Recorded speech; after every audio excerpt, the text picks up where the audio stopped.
Hi, this video is about the 5 things that you should know about successfully connecting with other people at networking events. This can be kind of an issue for people who are introverts, kind of shy, or they just, don't really like going to these group events. And so these ideas will be really helpful for those folks, but really for anybody, successful ways to connect with other people. So the first tip is to bring something with you that you can maybe, besides your business cards, that maybe you can offer to other people, either something, a service, or for instance, what I do is I bring these grace cards with me. They have a beautiful image on the front and then a message on the back that people they tend to end up in the person's hands that they were really meant to end up in. The message is meaningful for people. So what I did actually last week in Vermont, the Women Business Owner Network, which you can find at wbon.org, that organization had a free connecting event last week at Art Space on Pine Street in Burlington. And so that was really fun. A bunch of people just showed up, and there were a lot of new people there, a lot of people who were already members. And I brought the grace cards with me. And I just said to people, here's a grace card. Would love to give you one of these, or you can pick one out for yourself in exchange for your business card. And if you don't mind, I'll add you to my newsletter list. So I did that actually last week, and I don't know, there were probably about 15 people there, and I had to scoot out early, so I probably only got 5 or 6 business cards, but those people are now on my email newsletter list. And even if you don't have a newsletter, it's just great to get people's contact information and put it in a database, and you're kind of giving them the heads up that you're going to add them to your newsletter list, so you're asking permission and giving something in return. The other way that it was really successful for me recently was last Saturday, again in Vermont at the Women's Expo. There were a lot of people there who came to that event, a lot of women and some men. And so when people would go by the booth that I was sharing with the Jungian Center for Spiritual Sciences, I would offer to give people one of the grace cards in exchange for them signing up for the newsletter. And, in the past, when the Jungian Center or I have been at that particular event, we maybe got 20 or 30 names. Well, this time, because we were giving something out, we're being of service and exchanging something and saying thank you for signing up for the newsletter list, something people could actually take away with and was meaningful to them. I think we ended up with 150 names or so. So that can be really an effective way of exchanging something of value. So that would be my first tip. The second tip is just be ready at a networking event to, engage people in conversation, people you don't know very well. So, it could be you just listen to something on National Public Radio on the way into the event.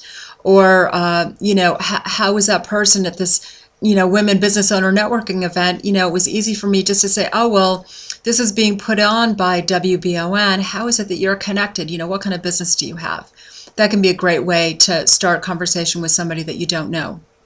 And then the third thing is that you could actually, if you're new to a group and you don't know very many people and you're a little trepidatious about going to that particular event, you could just ask somebody to come with you or to meet you there so that you could automatically have a connection and feel more comfortable.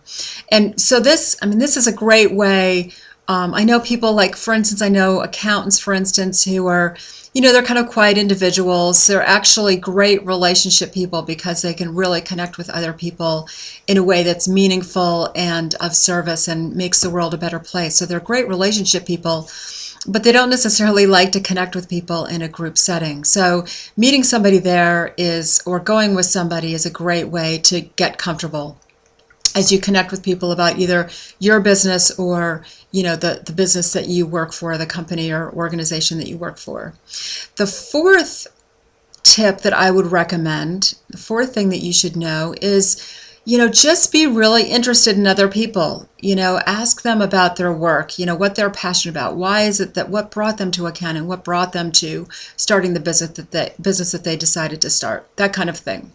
So just be really interested in other people. And the fifth thing that you should know about successfully connecting at networking events is to look for a couple of things. Either just partners in general. So it could be a potential joint venture partner. somebody who you'd like to, be promoting each other for. And the other kind of partner to look for is somebody who can be a referral partner for you, who can recommend clients. So think about, like in my business, in the beginning, I was working with people who were in transition, and I had a background in financial services. So I continue to work with those folks, and did in the beginning. And so I helped people with money and the transition that they might be going through.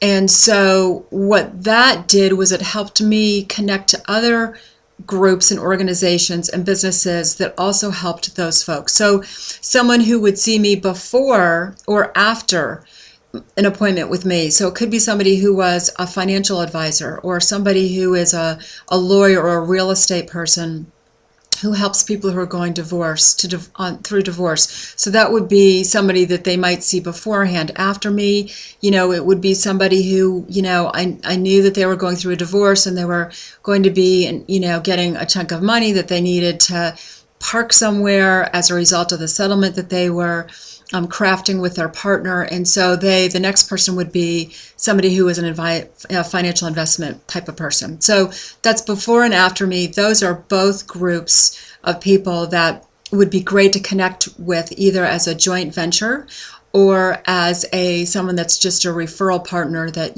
they meet with somebody individually, and then that person refers them out to you and you to them.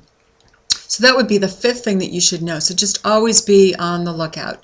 And so, just in terms of a call to action this week, think of one of those ideas that particularly resonates with you. And one tip I actually didn't include, which is kind of obvious, but it is amazing to me, is you should always, always, always have a business card with you. Whether you're working for somebody else or you're working for yourself, always have your business cards with you, because those, you'll need a connecting event, but you may end up connecting with somebody at the grocery store for all you know, and you've got your business cards with you. So maybe that's the tip that you want to take action on this week. But just think of one of those things or an idea of your own to take action about making connecting events fun. And actually a really fun way to think about these connecting events is that they actually build social capital, which is a really meaningful asset within community. So it's whenever people connect and get together, that actually strengthens communities and is a real asset to that community. It's called social capital. So that's another fun way to think about it. So you may want to go check out my book at my website. And one reason to do that would be because if you enter your email address and your name, I'll send you a free chapter of my book, which I would love to do. It's really helpful for people who are going through transitions, which can be kind of a turbulent time. And the name of the book is called Go Forward Fearlessly, A Spiritual Roadmap for How to Be Happy, Stress-Free, and Confident Despite Massive Change. And there's a special website that you go to for the chapter, and that's called goforwardfearlesslybook.com/pre-order. And you can get a free chapter there, as well as actually purchase the book. I'll sign it for you and get it in the mail to you. I think it's about $14, including shipping. Pretty cheap. So hopefully that was helpful for you today, and take care and see you next week.